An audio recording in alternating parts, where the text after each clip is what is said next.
Welcome back to our day 9 of మన SQL ట్యుటోరియల్లో welcome. ఈరోజు మన చాలా యూస్ఫుల్ అయ్యే కాన్సెప్ట్ గురించి మాట్లాడుకోబోతున్నాము. SQL case statements. ఇది ఎస్క్యూఎల్లో మన ఇఫ్ ఎల్స్ లాజిక్ ఎలా ఇంప్లిమెంట్ చేయాలో చెప్తుంది. అంటే సాలరీ ఎక్కువ ఉంటే హై అని, మధ్య రేంజ్లో ఉంటే మీడియం అని, అండ్ లేకపోతే లో ఉంటే సాలరీ లో ఉంటే లో అని లాజిక్ అప్లై చేసి చేయొచ్చు. సో మరి డిలే ఎందుకు, టాపిక్ స్టార్ట్ చేద్దాము.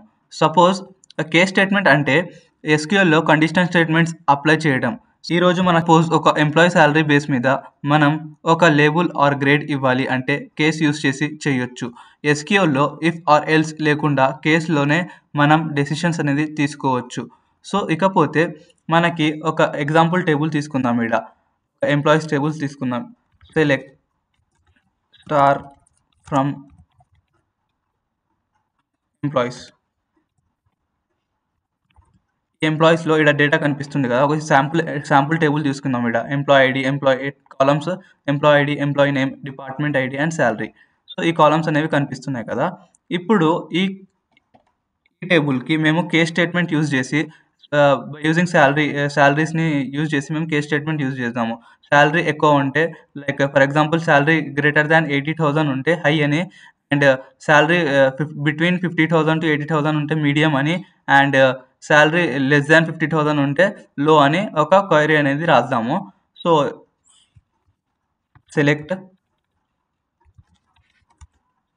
Name salary.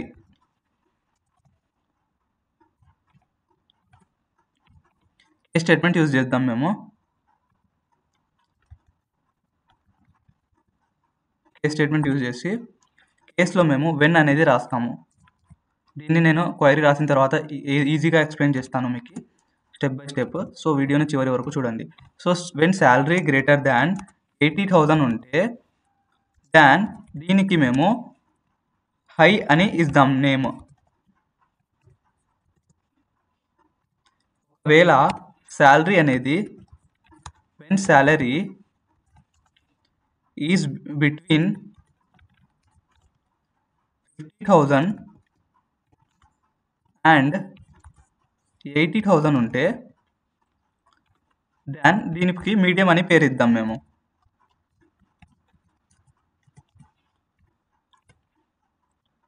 లేకపోతే శాలరీ లెస్ దాన్ 50,000 ఉంటే లో అని ఇద్దాం నేమ్. దీన్ని ఈ కేస్ స్టేట్మెంట్ని ఎండ్ చేయాలి. సో ఎండ్ చేస్తున్నాం. ఇక్కడ ఎండ్ యూజ్ చేసి ఎండ్ చేస్తున్నాం. ఈ కాలంని, ఈ మొత్తం కాలంని శాలరీ గ్రేడ్ అని ఒక పేరు ఇస్తున్నాము. Underscore grade from employees table.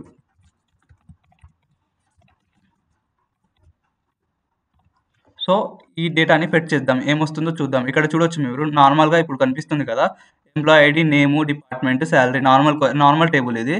మేము ఇప్పుడు కేస్ స్టేట్మెంట్ యూజ్ చేసి శాలరీ గ్రేటర్ దాన్ 80,000 ఉంటే హై అని, అండ్ శాలరీ బిట్వీన్ 50,000 అండ్ 80,000 ఉంటే మీడియం అని, అండ్ శాలరీ లెస్ దాన్ 50,000 ఉంటే లో అని పేరు ఇస్తున్నాము. దానికి శాలరీ అనే గ్రేడ్ అనేది కాలం అయితే క్రియేట్ చేస్తున్నాము. సో ఇప్పుడు చూద్దాం ఈ క్వైరీని ఎగ్జిక్యూట్ చేసి.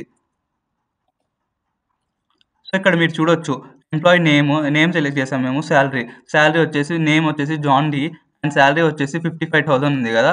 55,000 అంటే బిట్వీన్ 50,000 అండ్ 80,000, దానికి మీడియం అని వచ్చింది ఇక్కడ బై యూజింగ్ కేస్ స్టేట్మెంట్. ఒకవేళ శాలరీ అనేది బిట్వీన్ 62,000 ఉంది ఇక్కడ, సో ఇది కూడా మీడియంలోనే వస్తుంది. శాలరీ అనేది లెస్ దాన్ 50,000 ఉంది ఇక్కడ, 48,000 అయితే ఉంది. సో ఇదైతే లోలో వచ్చింది. శాలరీ గ్రేడ్ వచ్చేసి లోలో ఉంది. సో ఇలా అయితే కేస్ స్టేట్మెంట్స్ అయితే వర్క్ అవుతుంది. కేస్ స్టేట్మెంట్ వెన్ అంటే కండిషన్, లైక్ శాలరీ టెస్ట్ చేయడము, దాన్ అంటే రిజల్ట్ ఇవ్వడము, అండ్ ఎల్స్ అంటే డిఫాల్ట్గా వాల్యూ అనేది ఇస్తుంది, అండ్ ఎండ్తో అయితే కేస్ స్టేట్మెంట్ ఉంటుంది కదా. ఈ కేస్ స్టేట్మెంట్ స్టార్ట్ చేసినాం కదా ఇక్కడ, యూజింగ్ ఎండ్ అనేది మేమైతే కేస్ స్టేట్మెంట్స్ అయితే క్లోజ్ చేయాలి. యాజ్ అనేది అలియాస్ లాగా, అంటే ఈ మొత్తం కాలంకి, ఈ మొత్తం డేటాకి ఒక కాలం అనేది ఇస్తున్నాము. ఆ కాలం పేరు అయితే మేము శాలరీ గ్రేడ్ అనేది పేరు అయితే పెట్టాము. సో ఇది చాలా యూస్ఫుల్ ఫర్ రిపోర్ట్స్ అండ్ డాష్బోర్డ్స్కి. So like real world example తీసుకుంటే మేము లైక్ హెచ్ఆర్కి రిపోర్ట్ ఇవ్వాలి అంటే శాలరీస్ని గ్రేడ్లో డివైడ్ చేయాలి. ఆ టైంలో మనం కేస్ స్టేట్మెంట్ యూజ్ చేసి ఒక క్వైరీలో అయితే రిపోర్ట్ అయితే జనరేట్ చేయొచ్చు. ఇంకా సేల్స్ పర్ఫార్మెన్స్, అటెండెన్స్ లెవెల్స్, రేటింగ్స్లో కూడా కేస్ అయితే చాలా యూజ్ అవుతుంది. సో ఇకపోతే చాలామంది కేస్ స్టేట్మెంట్స్లో మిస్టేక్స్ చేస్తారు. ఆ మిస్టేక్స్ ఏమో మేము తెలుసుకుందాము. ఎండ్ మర్చిపోతారు. ఇక్కడ ఎండ్ ఉంది కదా, కేస్ స్టార్ట్ చేసిన తర్వాత ఇక్కడ ఎండ్ అనేది ఇవ్వడం అయితే మర్చిపోతారు. అప్పుడైతే ఎర్రర్ అయితే షో చేస్తుంది. ఒకసారి చూద్దాం మేము ఏం ఎర్రర్ చూపిస్తుందో. ఎండ్ అనేది తీసేస్తాను. సో ఇక్కడ మీరు చూడొచ్చు మిస్సింగ్ కీవర్డ్ అని ఒక ఎర్రర్ అయితే వస్తుంది. సో ఎండ్ అనేది తప్పకుండా యూజ్ చేయాలి. ఈ రిక్వైర్డ్ కీవర్డ్ వాజ్ మిస్సింగ్ అనేది కనిపిస్తుంది. సో అందుకే మేము ఎండ్ అనేది యూజ్ చేయాలి. ఎండ్ యూజ్ చేస్తేనే క్వైరీ అనేది ఎగ్జిక్యూట్ అవుతుంది. ఇంకపోతే కొంతమంది వెన్ అనేది యూజ్ చేయరు. వెన్ లేకుండా డైరెక్ట్ అనేది కండిషన్ అనేది పెట్టడం జరుగుతుంది. Like salary is greater than 80,000 than high అని. వెన్ యూజ్ చేయకపోతే కూడా మనకి ఎర్రర్ అయితే వస్తుంది. ఎందుకంటే వెన్ అనేది మేము కండిషన్ లాగా యూజ్ చేస్తున్నాం ఇక్కడ. సో ఒకసారి వెన్ అనేది తీసేసి మేము ట్రై చేద్దాము. ఎర్రర్ ఏం షో చేస్తుందో చూద్దాము.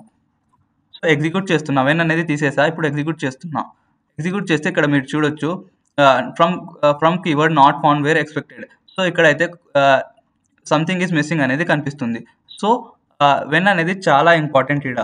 వెన్ అయితే కండిషన్ చెక్ చేయడానికి అయితే యూజ్ చేస్తాము.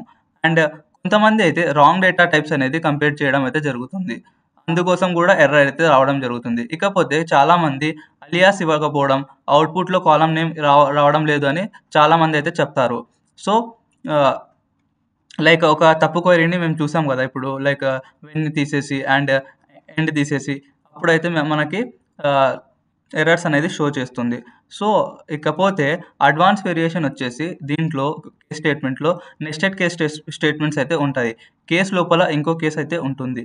అండ్ కొంతమంది ఇకపోతే ఇంకా అడ్వాన్స్ వచ్చేసి ఆర్డర్ బైలో కేస్ అయితే యూస్ చేయొచ్చు. మనకి ప్రయారిటీ ఇచ్చుకోవచ్చు. అండ్ అప్డేట్లో కూడా యూజ్ చేయొచ్చు కేస్ స్టేట్మెంట్ అనేది. అప్డేట్లో ఎందుకు యూజ్ చేస్తామంటే బ్యాచ్ అప్డేట్స్ చేయడం కోసం. సో ఇదండి, లైక్ మీకు కూడా ఒక ప్రాబ్లం ఇస్తాను నేను, ప్రాక్టీస్ ప్రాబ్లము. లైక్ ఇక్కడ నేను రాస్తాను, రైట్ ఈ క్వైరీ టు షో, లైక్ ఏమిద్దాం, experience level as senior, comma senior if salary is greater than, salary greater than 80,000 ఉంటే senior అని, salary between 50,000 to 50 to 80,000 మధ్యలో ఉంటే మిడ్ లెవెల్ అని, ఆర్ శాలరీ లెస్ దాన్ 50,000 ఉంటే జూనియర్ లెవెల్ అని ఒక query అయితే ఎగ్జిక్యూట్ చేయండి మీరు. ఇది వచ్చేసి మీ ప్రాక్టీస్ ప్రాబ్లము. మీకు ఆన్సర్ ఏమొస్తుందో నాకు కింద కామెంట్లో పిన్ చేయండి. సో కేస్ స్టేట్మెంట్స్ ఇకపోతే కన్క్లూజన్కి వద్దాము. సో ఫ్రెండ్స్, కేస్ స్టేట్మెంట్ ఎస్క్యూఎల్లో చాలా పవర్ఫుల్. కాంప్లెక్స్ కండిషన్స్ని వన్ లైన్లో హ్యాండిల్ చేయొచ్చు. అండ్ ఇది వచ్చేసి reporting, dashboards and display లాజిక్స్కి పర్ఫెక్ట్ యూజ్ అవుతుంది. నెక్స్ట్ వీడియోలో మనం నల్ వాల్యూస్ని హ్యాండిల్ చేయడం నేర్చుకుందాం యూజింగ్ ఎన్విఎల్ అండ్ కాల్సెక్. సో వీడియో నచ్చింటే లైక్ చేయండి అండ్ కామెంట్లో మీ డౌట్స్ అండ్ ఆన్సర్స్ షేర్ చేయండి. సబ్స్క్రైబ్ చేయండి ఫర్ డైలీ అప్డేట్స్ కోసం. సో ఇదండి ఈ వీడియో అప్డేట్. ధన్యవాదాలు.